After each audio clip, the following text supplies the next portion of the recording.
Society South Africa. I'm also the chair of ISPA's Domain Name Working Group. I'm an honorary fellow of ISPA. I'm a senior member of the South African Institute of Electrical Engineers.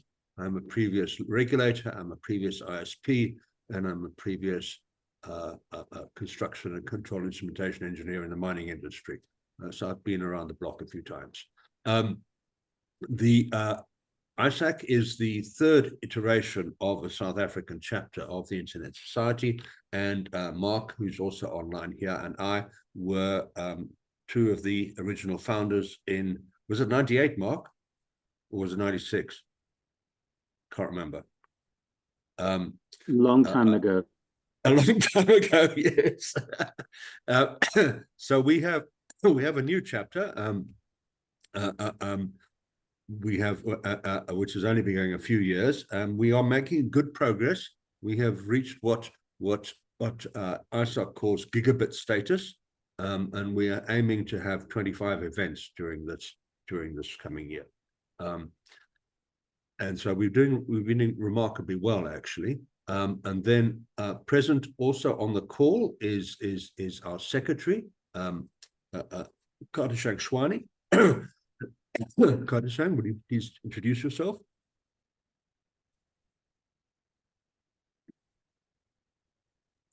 Good morning, everybody.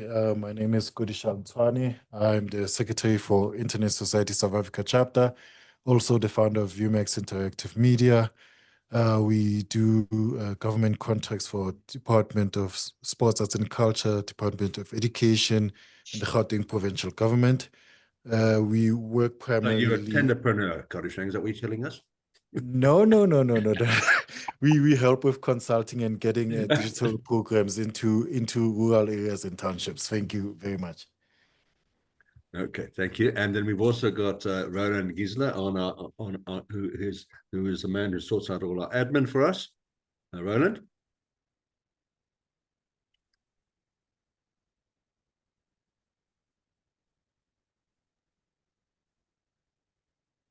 All right, we'll come back to Roland. So start from the top of the screen. Pablo, would you please be kind enough to introduce yourself? I'm sorry, I don't have your bio available.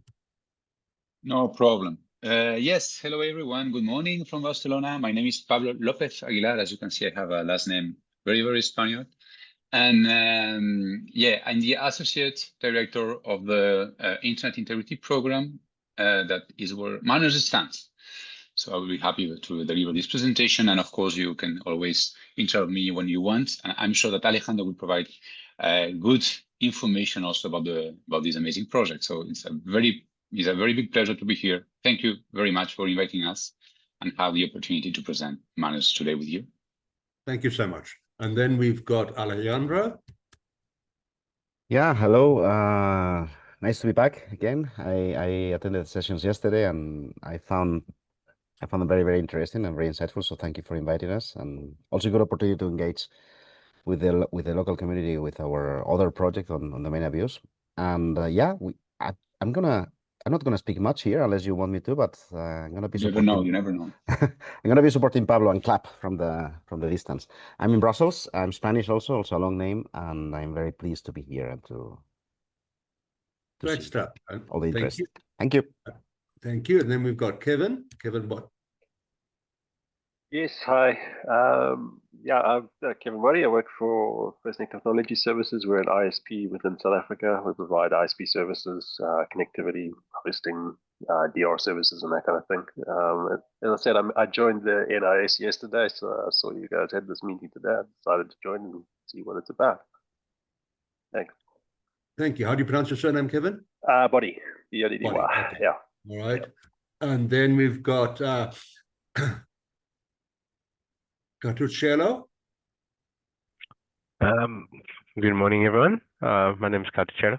Nicholas Tove. Hold on.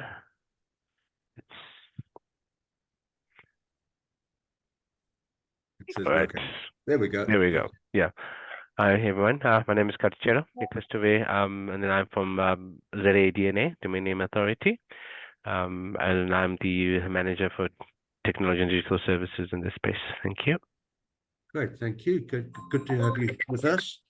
Okay. Hang on.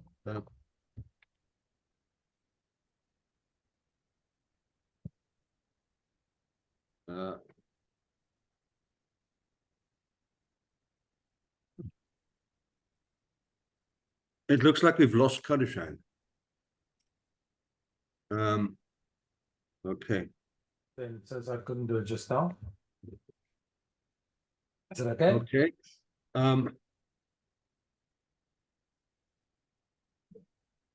Then the order of these things keeps changing. Okay, Mark, I think you're next. Hi, I'm Mark Elkins. I've been around for a long time, like William, unfortunately. Using Unix since 1979. Yeah, 1979. Came to South Africa, 95. I took over co.za from the academic people and commercialized it quite well. Obviously quite well with the 1.4 million or something domains. I'm not involved too much now with co.za, but I do run edu.za and alt.za. edu.za is rather nice, works well. I'm into DNS, DNSSEC. I teach DNS, DNSSEC for the local population. I've been involved with all things internet, whether it's ISOC, on ICANN, the DNSSEC and security workshop program, Afrinic board member for 6 years. Maybe I'll go back on. We'll see with these current elections, which are somewhat of a fiasco. And I've also been MANRS compliant. I actually thought Adil was the person that created MANRS, so I'd like to hear the history of that. But I've been MANRS compliant for quite a long time, both as an individual and as both as a registry and a registrar, as far as I'm aware. Anyway, enough of me.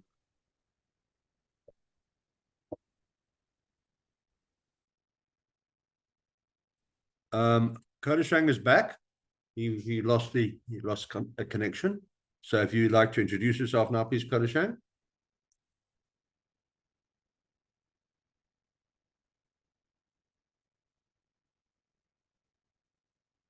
Okay, Sean. Sean is currently our treasurer.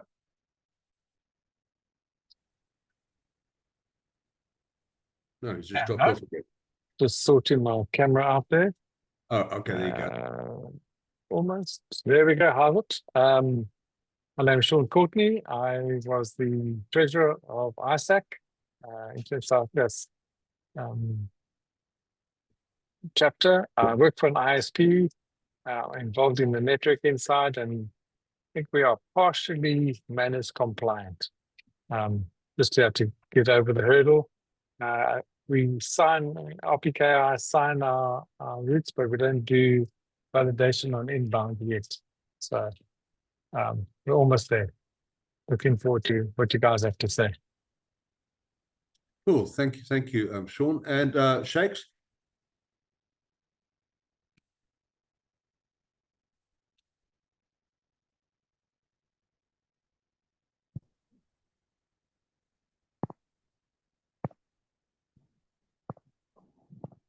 Just fixing my camera. There we go. Okay. There we go. Good morning, everyone. My name is Tim Sukaraza. I'm a founder of YEM Online Kitchen. I'm also part of Internet Society South Africa.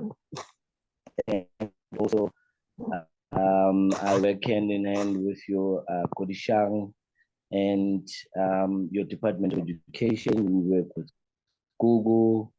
So yeah, I will just cut it there. Thank you. Thank you very much. Have I left anyone out?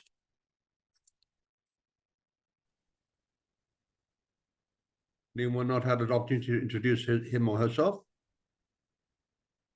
Okay, Roland.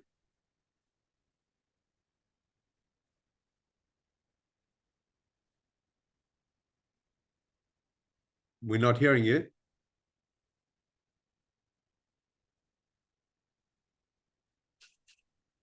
Can't hear you, Roland.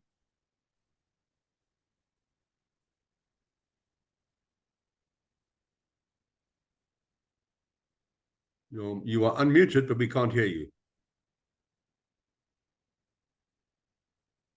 William, well, oh, there we go.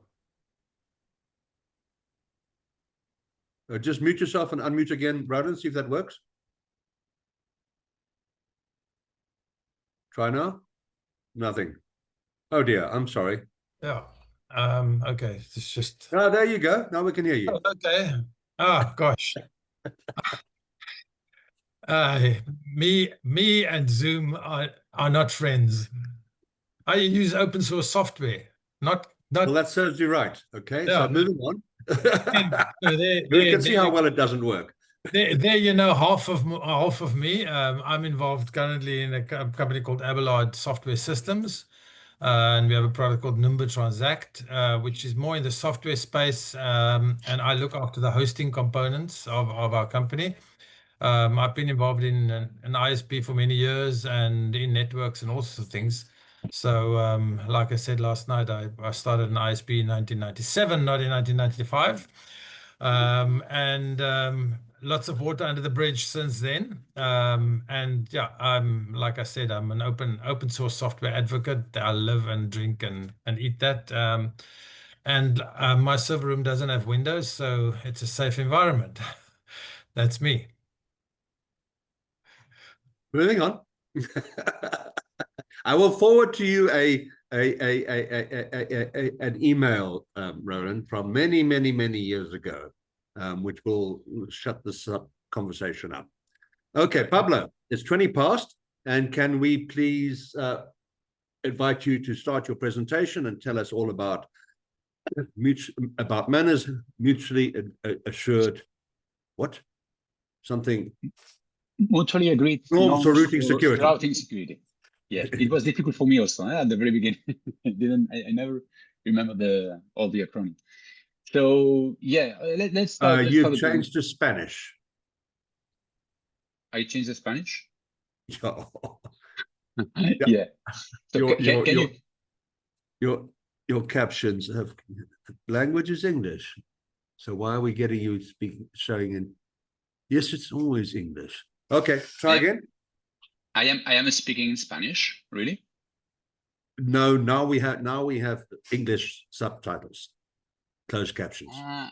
I didn't know that you could do these subtitles at the same time. That's technology, amazing. So I'm speaking and you are translating my words into Spanish, right? Now it's showing them in English. I have a choice of about holy shit, from the top of the screen to the bottom. Arabic, Cantonese, Chinese, Czech, Danish, Dutch, Estonian, Finnish, French, German, Hebrew, Hindu, Hungarian, Indonesian, Italian, Japanese, Korean, Malay, etc. It's amazing. Yeah. Yeah. Okay. I didn't know that. Maybe I have to try it in a different meeting. So, okay. So it's a big pleasure to be here. As I was saying, I am the Business and Operations Associate Director of the Internet Program at Global Cyber Alliance. And let's start by presenting MANRS that runs now over 10 years. It has been started by ISOC, and now from last year, it handed over to Global Cyber Alliance to the program that is called Internet Integrity, that we will tackle in the next slides. And yeah, so let's start about MANRS. So the very first thing is, it is called Mutually Agreed Norms for Routing Security. It is a global initiative that has been making the internet more secure for 10 years. So during the presentation, I would like to go through the challenges that we face with routing security, what MANRS is, that I'm sure that you already know, and how it is helping create a new or a more trustworthy internet. So let's begin Of course, you know that, but let's begin by introducing the structure of the internet. So now there are around 77,500 autonomous systems that all together compose the internet. So each of these autonomous systems use BGP, the Border Gateway Protocol, to determine how to reach other networks. So this is a decentralized and it's a flexible structure that is a fundamental component for the internet. It is powerful, but as you know, it also introduces several security risks. So what is the challenge around BGP? As you know, it is an old protocol. Before internet security was a concern. I remember when I started doing my career, everyone wanted to do the things, do what they have to do. But security was in a second, let's say, second layer. It was not as important as it is now. So the fact is that BGP assumes that all networks are trustworthy. So that means that BGP does not verify routing information per default. So anyone, any source can claim to reach any destination. So that means also that BGP might be misconfigured or that malicious actors can redirect or hijack traffic in a more or less easy manner. So in this slide, I just want to summarize some of the most common attacks in routing systems. On the one hand, you have route hijacking that takes place when an attacker impersonates a network operator, pretending that a network is their client. So traffic is forwarded to the wrong place. And then on the other hand, you have also route leakage that takes place when, for example, an autonomous system announces wrong routes. And this can lead, of course, to man-in-the-middle attacks, traffic inspection, etc. And also, last but not least, IP address spoofing that happens when someone creates a false source IP address to hide the real identity of the sender. These are just examples about the kind of security issues, security flags that we can see in the routing systems. So what I think is relevant to convey here is that routing security is very hard to resolve because it is a collective problem. Even if you implement security actions, you are still in the hands of the other networks. So if these networks don't implement security measures, you will be at risk. And that means that every network has its own responsibility and has to implement security actions to be considered a trustworthy entity for the rest of the internet actors. So that means for the rest of the community.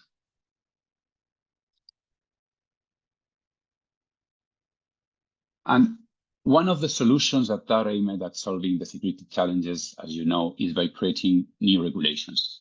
But of course, regulations are usually limited to the country where the regulation applies. So this approach will create fragmented solutions and many dependencies. What might be a better solution? So to create a widely accepted norm that sets the bar and creates a common denominator for a security posture in internet. This norm has to be visible and this norm has to be measurable. And this is this collaborative approach that sets the norm, that sets the minimum requirements to be perceived as a security actor in the internet community is MANRS. MANRS is not a set of good practices, it's a norm. Because the set of good practices says how to implement, and the norm says what to implement. So MANRS is based in two pillars. The first pillar are the MANRS actions that define the baseline for a minimum security posture. And the second pillar is the demonstrated commitment for the participants. So this commitment has to be measured and has to be published in what we call the observatory. As you can see in this slide, MANRS has 4 programs. Each of them is intended to provide the actions for different groups of participants. The first program was oriented to network operators and started in 2014 and is the oldest program. Then we have the program for Internet Exchange Points, IXPs, that started in 2018. Then the program for Content Delivery Networks and Cloud Providers that began in 2020. And the last and the newest program is intended for network equipment vendors that began in 2021. So here you can see the actions, for example, that are required for network operators. Actions in blue are mandatory, and actions in white are not mandatory. As you can see, action 1, for example, is filtering. Filtering aims to prevent propagation of incorrect routing information. Action 2 is anti-spoofing, that is intended to prevent traffic with spoofed IP addresses. Action 3 is coordination, and action 4 is routing information. Then we can discuss these different actions after the presentation if you want. Here you can see the actions that we require for IXPs. Filtering, so there are more actions in this case: filtering, promotion, protect the peering platform, coordination, and tools. Here I have not included the actions for the other groups, as you can see, but all of them are available in the MANRS website, and of course we'll be very happy to address any questions related to other groups. So of course, once you are compliant with the actions, let's say that you apply to be MANRS participant, so you are approved to be MANRS participants because you are compliant with the actions, and you are considered what we call a MANRS participant. Now, as you can see here, there are almost 1,250 MANRS participants. As you can see here, MANRS has constantly been growing over the years. The community has a relevant number of participants, but of course, there is a lot of room for growth.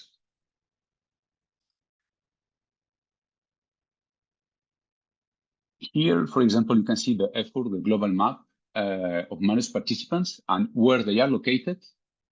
For the biggest circle is, so the bigger circle is, the bigger the number of participants is. So you can see that MANRS is widespread, integrated in the world, but there is, as I said before, a lot of room for improvement. So why to join MANRS? Let's answer this question. As we said, on the first hand, being MANRS participant reduces the number of routing incidents and improves network operations. But what I think is very important if you are a MANRS participant is that you will be perceived as a trustworthy entity for the rest of the community. So as you know, this will directly and positively affect your reputation.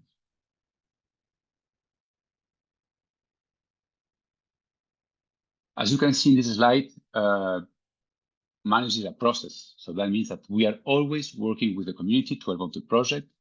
As I said before, MANRS sets up the minimum requirements that a network should consider in his security posture. So that means that being MANRS compliant is relatively easy. And something that I would like to emphasize is that when at Global Cyber Alliance, we receive a MANRS application, we always give feedback that will help the organization to be compliant.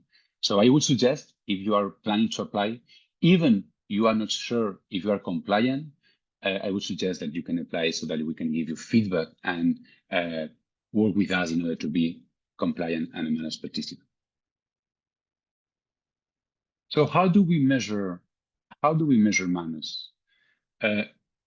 We have the observatory that you can see in the public space. So you have some public information, and then you have to be MANRS participant to be to access more data. But as you can see, it provides the state of security and resilience of the internet routing system over the time. So measurements are transparent. That means that we are using publicly accessible data. Measurements are passive. So that means that there's no cooperation that is needed from any network, and it is evolving. MANRS community decides how to improve the actions that are now in place. Here you have a screenshot of what you can see in the observatory. This is, let's say, across the globe. That's the global state of security in routing security. So you have different metrics, incidents, culprits, IRR, RPKI, and routing origin validation. And then you have the MANRS readiness, where you can see the different data. I have made just this morning a screenshot of the state of routing security in South Africa, where you can see we are doing some improvement in action 2 in anti-spoofing. This is why you cannot see the metric, but it will be displayed during the day. So this is the state of routing security in South Africa, based on the information that we have. And here is also a more detailed overview about South Africa players. So, of course, this is not public, so only participants that have access to the observatory can see this information, but you can see all the participants that are MANRS compliant, how they look in the observatory.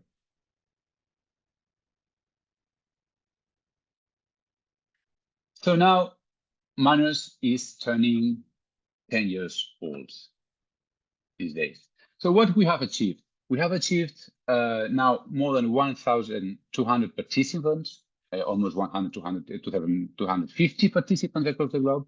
But of course, as I said before, there's a lot of room for growth. There are 77,000 different ASs in the internet, so or more probably. So there is a lot of work to do. We achieved that diversity. As I said, we started by one single program oriented to network operators, and now we have 4 different programs to different groups. We are providing also resources to implement the actions and training to be compliant and adopt this security posture. And we have objectivity, since we are always displaying data that is in the observatory and all the players are providing. So as I said before, the Internet Society launched the project in 2014, and in January 2024, the Global Cyber Alliance take the operational part of the project. So what is Global Cyber Alliance? So basically, Global Cyber Alliance has different programs. As you can see here, MANRS stands in the Internet Integrity Program that is more oriented to the infrastructure. So we have 3 main projects in the Internet Integrity Program that is oriented to increase the quality of the data that goes in the infrastructure. So there is a connection between the end user and infrastructure. The end user has to receive the proper information by the infrastructure. So there is a responsibility from the infrastructure also to deliver good quality data, and this is not always the case. So what we do in Internet Integrity is to provide projects that enable data and tools for the infrastructure players to use it and to increase the quality of the data that is on the internet and that is in the networks. Then there is another program that is called Capacity and Resilience that is more focused on the end user. So we provide them with tools so that they can improve their knowledge and their resilience against cyber threats. So this is for the end users. Internet Integrity is for the infrastructure. And then we have other programs that are aimed at making a pool of players that are always taking care or paying attention about the quality of the internet. So we have different programs there under the umbrella of collaborative cybersecurity.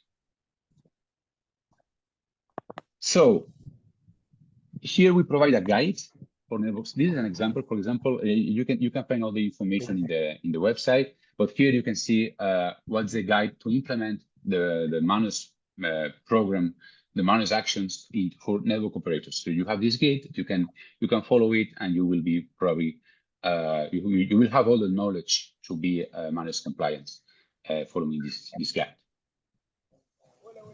And also we provide some tutorials about how to implement MANRS, how internet works, and to all the players that want to be MANRS, they have all the information there. Our plan is to improve this information and to update this information over the time. So again, I'm repeating myself, but why to join MANRS? Because, as I said, it improves your security posture and reduce the number of and impact of routing incidents.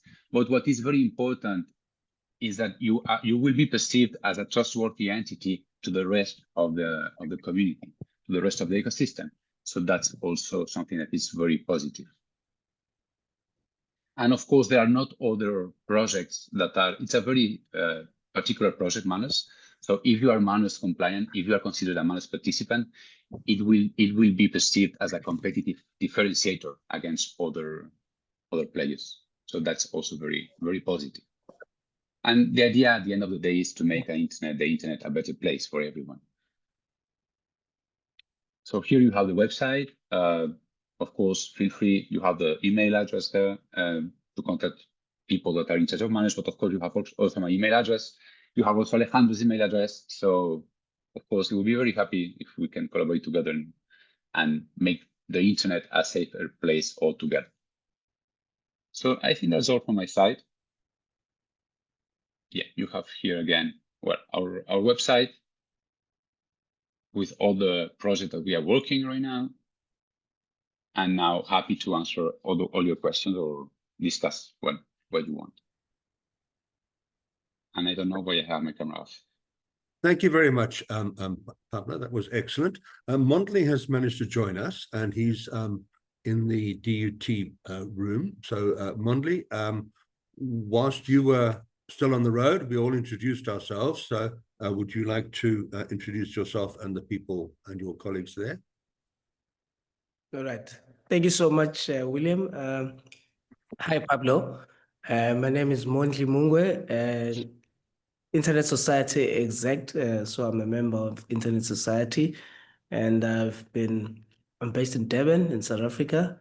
Also a tech administrator at Hashtag. I build websites as well as manage some of the websites on the server. And I'm actually working a lot with the young people at the University of DT, where we just shape them in terms of understanding what the internet is all about. Yeah, thank you so much for just joining us and sharing a lot about MANRS. And yeah, apologies for being late.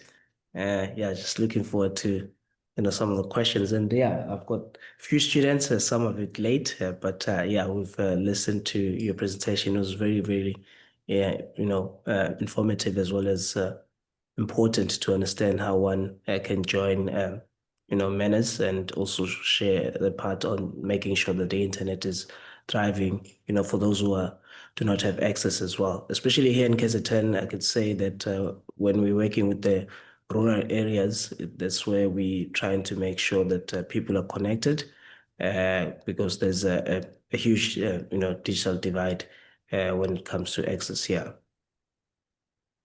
It's a big Thank you, Mondley. I see that Dreschel has also joined us. You weren't able to speak yesterday. Would you like to introduce yourself today?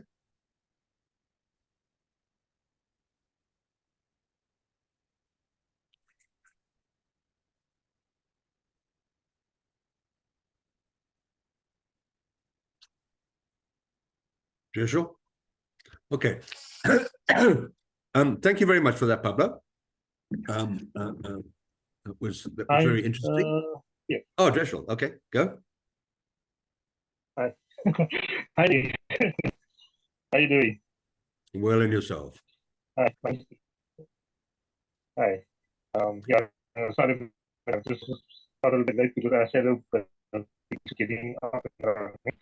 Yeah. So I've been a member of myself for quite some time, but I haven't left.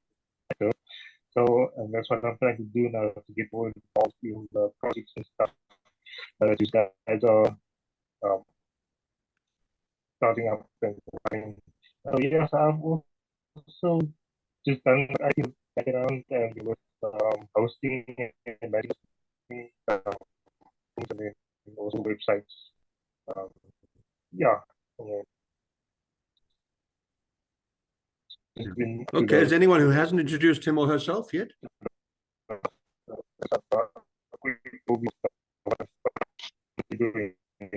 Sorry, Dreschel, I didn't realize you're still talking. My apologies.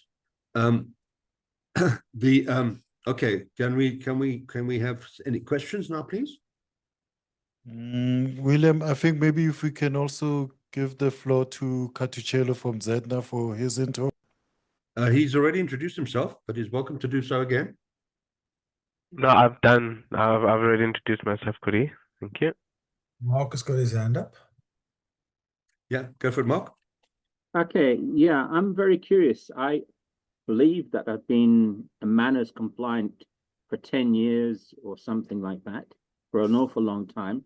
Like I said, I was under the misknowledge that Adil Akoloch, or whatever his name is, who now works at ICANN, who was the first naughty CEO of Afrinic, that he was very involved with MANRS, and that it might even have been his project. So I'm glad to see that it wasn't his project to begin with. But can you drill down in and see if I really am a good guy or not a good guy? Can you look up POSIX in South Africa and see where I am, for example? How do you do that? I don't see that on the website at the moment. Thanks. Can you write the name of the participant just to have a look at it, if I can have a look at the observatory? To spell what? POSIX, P-O-S-I-X. Okay. co.za. .co.za, yeah. Let me. I'm muting my audio because when I type it has some sound. Look, give me 1 minute. Let me see. No problem. Okay. Or do you need the ASN? No, by name I think it's enough. ASN can be also useful, eh? 6083.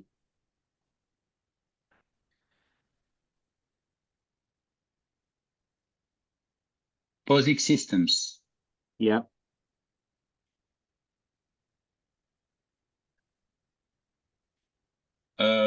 It shows that you are under pending status. There's what?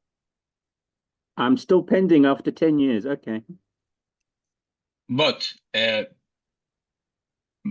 a good opportunity maybe today for I can go to the person in charge of the audit process and just ask him about your application and what has happened. I don't know, you received the emails, right? Because I see here that the primary contact for this application, it's Mark Elkins.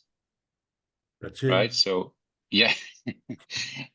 mge@posix.co.za. That's right? correct. So that's yeah. it.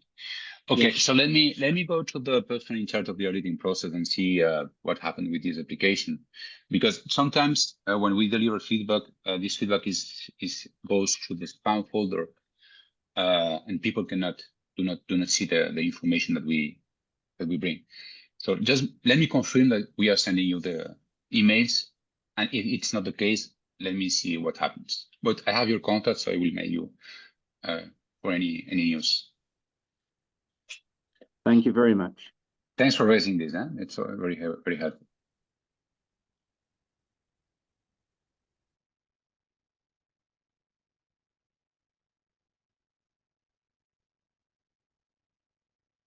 Maybe another question. I don't know, based on universities, Pablo, does MANRS work with universities, or do we, if it's a right question to phrase, could it be a club that could be established there, at the universities to maybe strengthen MANRS work or events?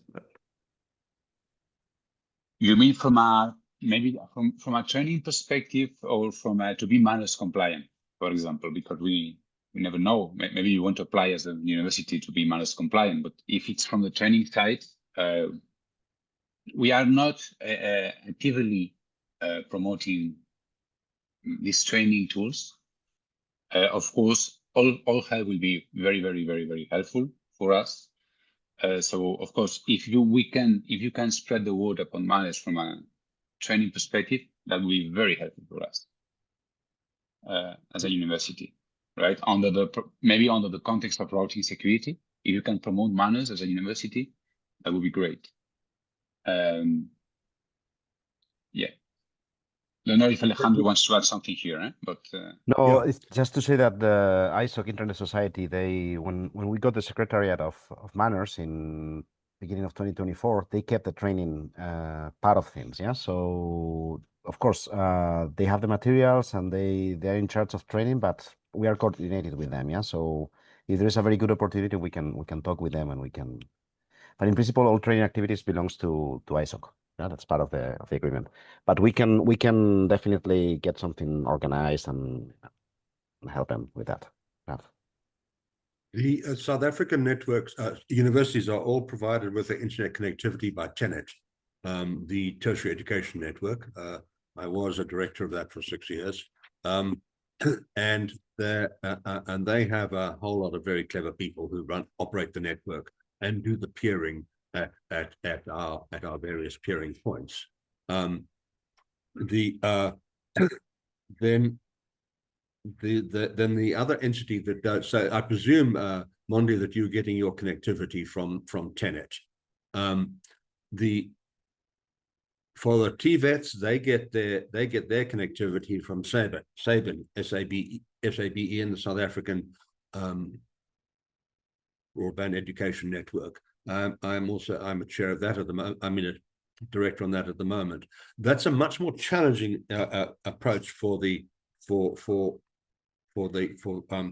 providing network connectivity, because the universities are much more technically competent in terms of managing their own networks than the TVETs are, generally speaking.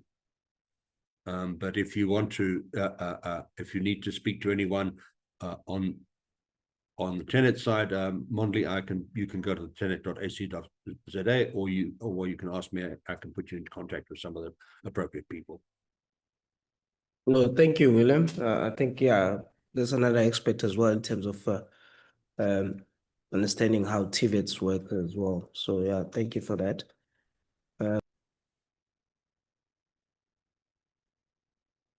Okay, so we have the courses. Was that you putting it up, Alejandro? No, that wasn't me. Oh, okay. No, that was me. I shared the link in the description. I mean, in the chat also. Okay, thank you, Kadishan. All right. Thank you. Yeah, put the link in the chat. Oh, there it is. Okay, we see it. Okay. All right. I don't know what the quality of this course is like. Some of the ISOC courses are not high quality. How does one apply MANRS to a small network where you're not doing any routing? Are there what if anything is applicable? So the question is, if you are not doing any routing, if you are let's say eligible to be MANRS participant. Say it again. So the question is about if you are not doing any routing, if you are eligible to be a MANRS participant, if I understood it, or well, are there MANRS principles that one can implement? Yeah, the actions basically. So if you follow the actions, depending on the group that you belong. Anti-spoofing is obviously something one can do. Yeah. Anti-spoofing is something that you can do. It's action 2 for network operators. So it's a not mandatory action right now, but there's an ongoing conversation, internal conversation to see if this action will be mandatory in the future or not. But as I said, following the actions is following the principle of MANRS and to be MANRS compliant. So you have to be compliant with at least the mandatory actions to be MANRS participant. Alejandro, I think you have your hand raised. Yeah, I just wanted to mention that there is actually we found the case of some ISPs that they are very aware of MANRS and they follow the principles, but they don't become participants. They don't declare it publicly. So we know of some actual cases, yeah, because they don't want to.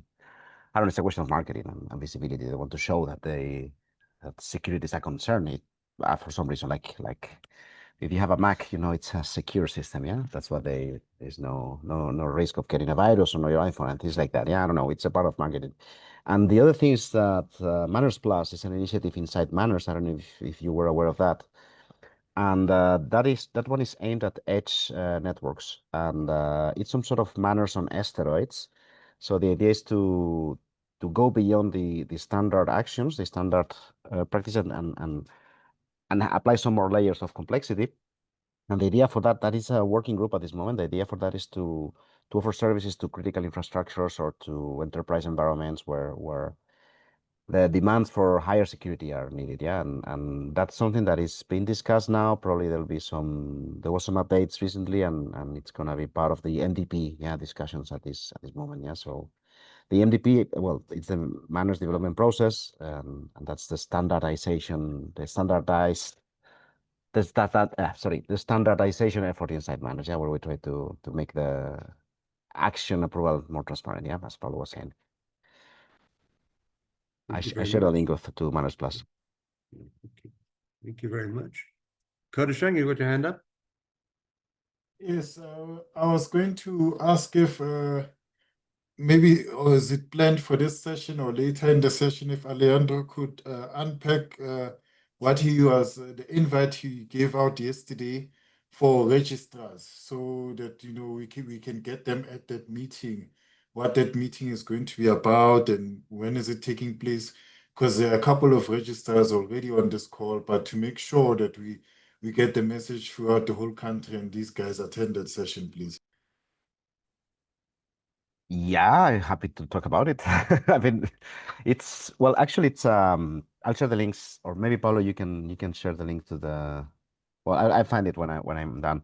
So as Paulo was saying, the Global Cyber Alliance, we have the Inter-Integrity Program. That's how we are trying to. The mission of the Global Cyber Alliance is address systemic cyber risk. Yeah, and that's a big mission. Yeah, we are a non-profit, so we can aim big.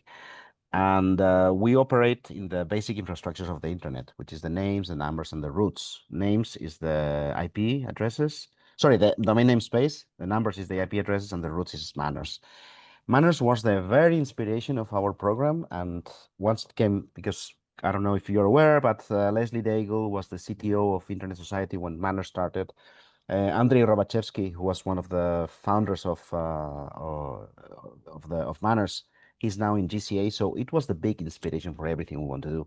So basically now MANRS is part of GCA. It's been digested, and it's our part of our identity.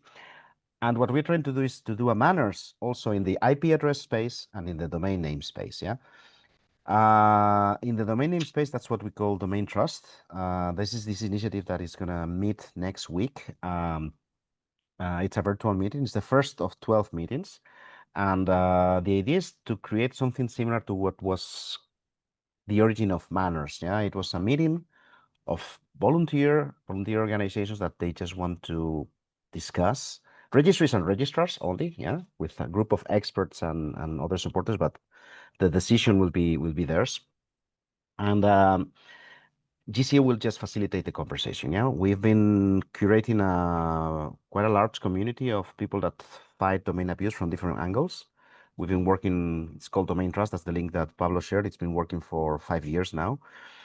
And there we raised the possibility of creating a small working group with registries and registrars only that would agree to some mutual agreed norms on the fighting domain abuse, kind of, yeah. So the idea is to identify a set of baseline actions that it's not about trying to be compliant with NIS2. It's not about trying to follow the contractual requirements of ICANN, the mitigation requirements and all that. It's about finding spaces for mutual agreement. What can we do? What can the registrars and registrars collectively do to agree on some very, very, very baseline standards, based agreements that would help them address the issue in a way that is also relevant for their own markets, yeah? And there's also a MANRS component into that, which is the possibility to measure those actions. Yeah, Paulo was just checking POSIX and others. Yeah, and you can see what is missing. Yeah, you are doing this well. You are missing this status and that. That's what we also want to do in domain trust. Yeah, so we want to we will agree to a series of actions. This is what a registrar can do to prevent abuse. Yesterday, you were talking about the electronic IDs. We were talking about also, I think I mentioned the bulk registration through APIs. There are several things where you can intervene, yeah? So out of those, how many of them are measurable? How many of them can be become an agreement to different types of actors? And probably, we don't know how it's going to happen, what kind of agreement we're going to reach, but probably it's going to be, instead of lists of specific actions. It's going to be like menus, options, yeah, things that would be available, and then every registrar, every registry will be able to pick at least one or two of those based on their own interest. And the idea, GCA is going to facilitate this for 12 meetings. We have 1 year. We have I was in the ICANN meeting in Prague last week. I met over 30 organizations. And the idea is very clear. We're going to facilitate the meetings. We have a working plan, and it's going to be, we're going to work on documents. All registries and registrars all of the world are invited, as long as they are, and we don't mind if they are good compliance, bad compliance, if they are top of the class or bottom of the class, but they are all invited to participate. And yeah, the idea is to meet, agree, and then 12 meetings. After those 12 meetings, if we get to something, if we achieve our objectives, we'll probably have something similar to MANRS, some sort of badge or something that you can say, okay, I am a domain trust domain, or domain trust registry, domain trust registrar, because I follow these rules, and you can check it through this website. Yeah, that's the objective. Probably we won't get there. Probably, most likely, we'll get to some sort of minimum agreement, but we'll keep on talking. Yeah, if we are successful, it's going to be the success of the registries and registrars participating in the initiative, either if they are 10 or 100. And if we fail, it's going to be the failure of the registries and registrars participating in the initiative. So GCA is just holding secretariat functions. We're going to push for the meetings to happen. We're going to curate them and try to have as many participants as we can. That's luckily we are a very well-connected organization. We have many friends. And at this moment, we have several important registries from Europe. We have .eu, for instance. But I won't, because this is being recorded. I don't want to mention names. Yeah, but we have big players have already confirmed. We also have smaller players that have already confirmed, registries and registrars, and there's people watching this initiative. Yeah, so it's we hope it's gonna work well. Yeah, but it's a small working group. It's gonna be doors closed. We don't need to go public about this until we have some results, and it's very straightforward and very easy. So I think that's it, Kodisheng. I don't know if there are any questions or. No, thank you. Thank you very much for that. Excellent. Thank you. So on that subject, ISPA is the South African Internet Service Providers Association, and we have taken the initiative to show provide to lists of secure domain providers. You can see my screen, right? Yeah. And on these 5 criteria here, and only one network. There's POSIX. He doesn't do the blue one, which is provide clients with resolvers supporting DNSSEC lock. And the only one who does do all 5 is Alan Levine from Tenet. But so that is this is an approach that we have already been taken in South Africa a couple of years ago towards this. So it'd be very interesting to know what other measures you feel we should be taking to provide better security for registrars and registries. So you have I will share my email. If anybody who wants to join the call, I will just send me an email, and you have to be a registrar or a registrar, but of course, we also have 2 more categories. So the way we want to organize it is that registries and registrars will have voting rights. They will agree on what they want to apply. And there's going to be 2 other groups of supporting groups. One of them is experts. So you would qualify into an expert like ICANN or ECO, the German Association for, so they are like experts. And then you also have another category of responders. Those are the CERTs, law enforcement, or financial institutions, those who fight abuse from the response side. Yeah. So if you want to be part in the group of experts, just send me I will share my email here, and this is a very interesting thing, and I will add it to the agenda of the meeting. So okay, if you could post your email address in the chat, that would be helpful. Then there's one other thing I'd like to show you, which is also relevant. This is the African DNS Observatory, which Mark and I built, and we have here the regions, the countries, the number of records, which DNS algorithm, and whether they have IDN domains, and how many IDN domains, and these are all the subdomains. And if you scroll down here, you'll see that 34 out of 63 African TDLs are DNS signed. DNSSEC signed. And the 12 IDN-enabled African TLDs with 91 IDN domains. So this is also quite a useful resource for you to have a look at. And you can look at click. Well, okay, let's go to this one. So if you have for participants, you can get detailed information. All right, of course, no one knows because everything is fixed. That's marks. So you can get there are no broken ones. So it's a bad example, Mark. But you can do this for everyone. But more to the point, maybe if you just want to look at let's look at Rwanda for the sake of argument. They've got 6,000 domains, 700 broken at the child. 16% have got IPv6. 5 of them have got DNSSEC enabled. And here's this is now doing a live update, so it takes a little while. And they have 2 algorithm 8s. They have 2 algorithm 13s and 1 algorithm 15. This last updated at the end of the month. So they're their name servers. They've been checked up. What version they're running, and then further down,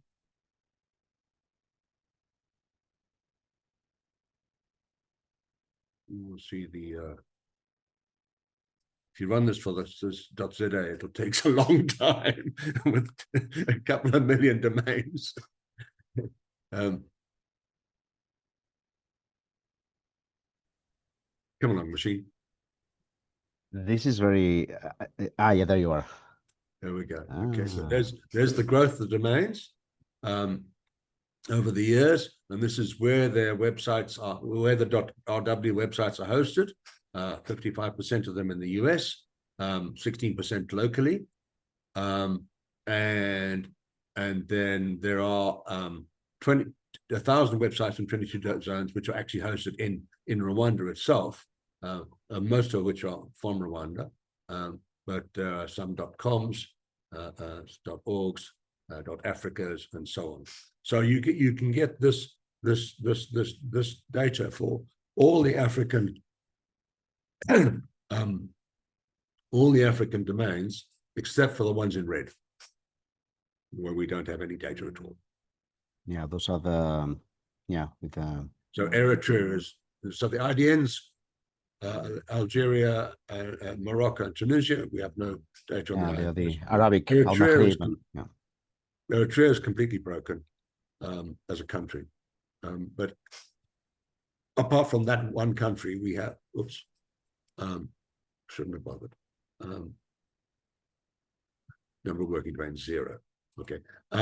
Apart from Eritrea, we have every country here. And we have information from all the countries.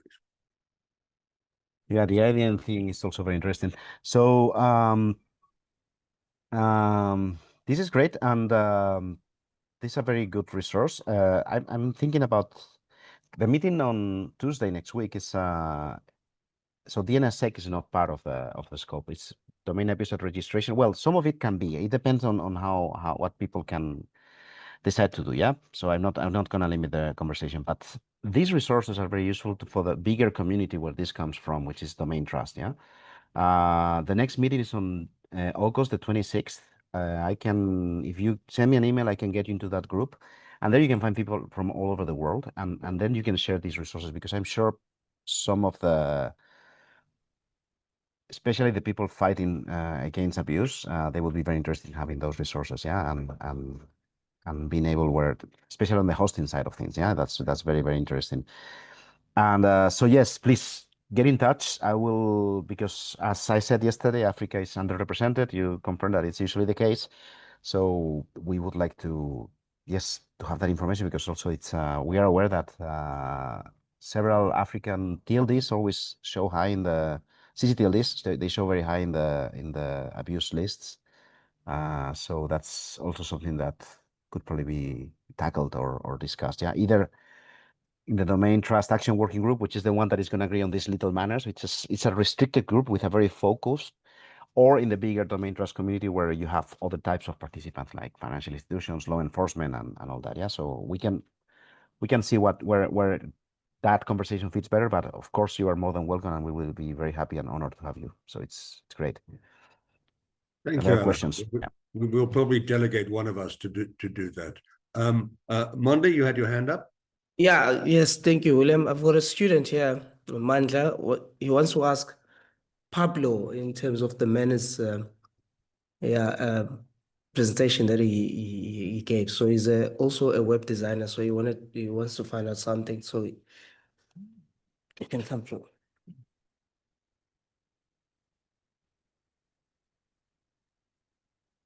Morning. Hello. Hi. Just wanted to ask a quick question that I've drafted down. In regards to some of the issues that MANRS is aiming to reduce, I wanted to find out can my routing issues, which obviously MANRS is aiming to prevent, lead to my website appearing offline or experience severe shutdowns for users?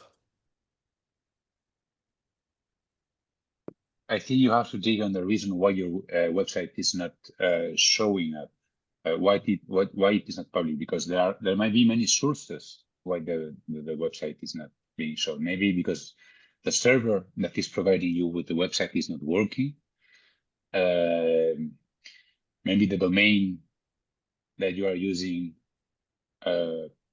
is not working, or it's under different.